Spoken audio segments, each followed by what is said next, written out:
अस्सलामुअलैकुम students, welcome back to my channel brain blue. आज की इस वीडियो में हम एजुकेशनल रिसर्च के दो बहुत ही अहम कॉन्सेप्ट्स जो है वो समझने वाले हैं, जो कि हैं बेसिक रिसर्च और एक्शन रिसर्च। अक्सर लोग इन दोनों में कंफ्यूज हो जाते हैं, लेकिन आज हम इनका ऐसा डिफरेंस क्रिएट करेंगे कि सारे डाउट्स क्लियर हो जाएंगे। So without any delay let's get started. सबसे पहले हम बात करते हैं इनके बुनियादी मकसद की, यानी कोर पर्पसेस की।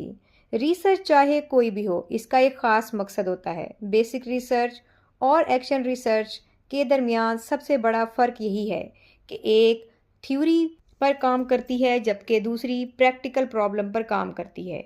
सो the primary objective of both are, basic research का मेन ऑब्जेक्टिव है थ्योरी डेवलपमेंट, यानी इल्म में इजाफा करना, नई थ्योरीज बनाना और यूनिवर्सल प्रिंसिपल्स कायम करना। इसका मकसद फौरी तौर पर किसी मसले को हल करना नहीं होता। दूसरी तरफ एक्शन रिसर्च, जबकि एक्शन रिसर्च का मकसद होता है कि सॉल्विंग एजुकेशनल प्रॉब्लम्स, यानी क्लासरूम के अंदर जो रोज़मर्रा के मसाइल आते हैं उन्हें फ़ौरन हल करना। ये बिल्कुल फौरी और प्रैक्टिकल होती है।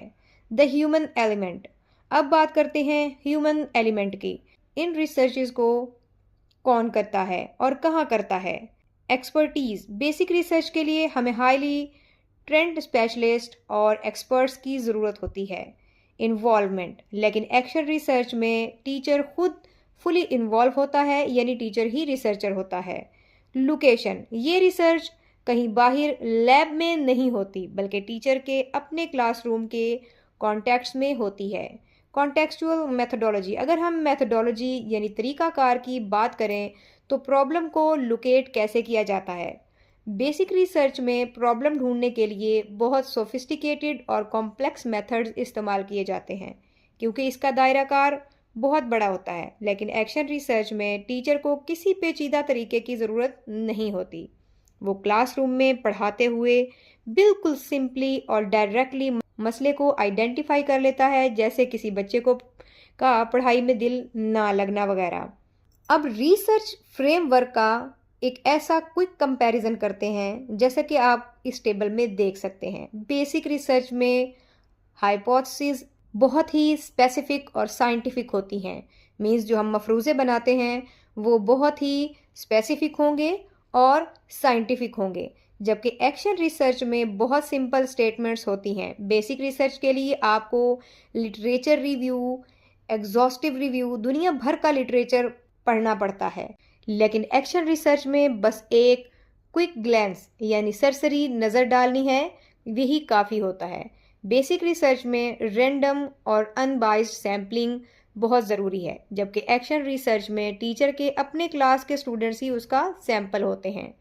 एनालिसिस कॉम्प्लेक्सिटी, डेटा एनालिसिस की बात की जाए तो ग्राफ वाज़ेह तौर पर दिखा रहा है कि बेसिक रिसर्च में कॉम्प्लेक्सिटी बहुत हाई होती है। इसमें बहुत ही एडवांस्ड स्टैटिस्टिकल टूल्स इस्तेमाल होते हैं, जबकि एक्शन रिसर्च में एनालिसिस बहुत सिंप्लीफाइड होता है, जैसे कि एक आम टीचर बगैर किसी आला रियाजियाती डिग्री के आराम से कर सकता है। ऑपरेशनल वैलिडेशन, यहाँ एक और बहुत ही अहम पॉइंट आता है वैलिडेशन का। बेसिक रिसर्च को इस तरह डिज़ाइन किया जाता है कि वो बिल्कुल एरर और बाइस फ्री हो, यानी रिसर्चर की ज़ाती पसंद या नापसंद का रिजल्ट पर असर ना पड़े। लेकिन एक्शन रिसर्च में क्योंकि टीचर खुद अपने स्टूडेंट्स पर रिसर्च कर रहा होता है, इसीलिए इसमें बाइस का होना मामूल की बात है। सैम्पलिंग स्ट्रेटजी, चलें सैम्पलिंग स्ट्रेटजी को थोड़ा और गहराई से समझते हैं।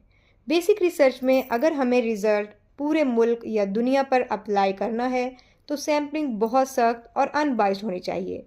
लेकिन एक्शन रिसर्च में जो स्टूडेंट्स आपकी क्लास में बैठे हैं वही आपका सैंपल है, क्योंकि मसला इन्हीं का हल करना है आपने। ठीक है। प्रेजेंस ऑफ बाइस, इस पाई चार्ट में या डोनट चार्ट में आप देखें कि ये इसी बाइस वाली बात को वाज़िया कर रहा है। बेसिक रिसर्च क्योंकि वो मिनिमल में बाइस ना होने के बराबर साइंटिफिक कंट्रोल में होती है, जबकि एक्शन रिसर्च में टीचर को सब्जेक्टिविटी यानी इसके अपने एहसासात और ऑब्जर्वेशंस शामिल होती हैं, इसीलिए 22 का ग्राफ यहाँ बहुत बड़ा होता है। डेटा प्रोसेसिंग, आखिर में हम बात करते हैं डाटा प्रोसेसिंग की। अगर हम सिंपली समराइज करें तो बेसिक रिसर्च का डाटा प्रोसेसिंग मॉडल बहुत ही एडवांस्ड और थ्योरेटिकल होता है। इसके बरक्स एक्शन रिसर्च में टीचर सिर्फ ऐसे सैंपल टेक्निक्स इस्तेमाल करता है जिससे उसे फौरी क्लासरूम की प्रॉब्लम्स का सलूशन मिल सके और क्लासरूम इंसाइट्स जो हैं वो टीचिंग स्ट्रेटजी को बेहतर बना सकें। ये था एक क्विक और आसान डिफरेंस बेसिक और एक्शन रिसर्च का। आई होप कि अब आपको इन दोनों का फ़र्क अच्छे से समझ आ गया होगा। अगर आपका कोई भी सवाल है तो नीचे कमेंट सेक्शन में ज़रूर पूछें। वीडियो पसंद आई हो तो लाइक करें, चैनल को सब्सक्राइब करें और अपने फ्रेंड्स के साथ ज़रूर शेयर करें। मिलते हैं अगली वीडियो में, तब तक के लिए अल्लाह हाफिज़।